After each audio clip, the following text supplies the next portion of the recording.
Question 29, Scripture Notes and Queries. By F. G. Patterson. Questions and Answers. Edited by Irv Risch.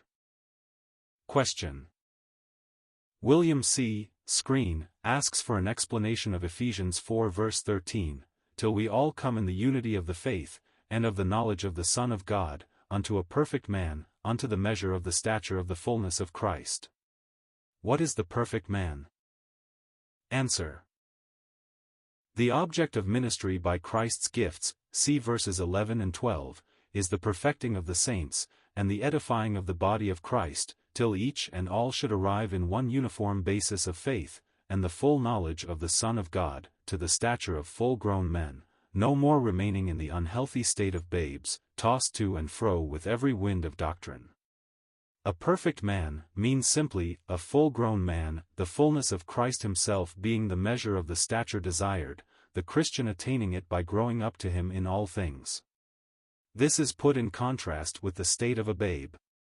The state of soul of the individual is what is in question in verses 13 to 15. You will find the word here rendered perfect in the following passages: 1 Corinthians 2 verse 6, them that are perfect, let us therefore, as many as be perfect, Philippians 3 verse 15, every man perfect in Christ, Colossians 1 verse 28, strong meat belongeth to them that are of full age, Hebrews 5 verse 15. There are many other passages in which it occurs. The thought is, full grown.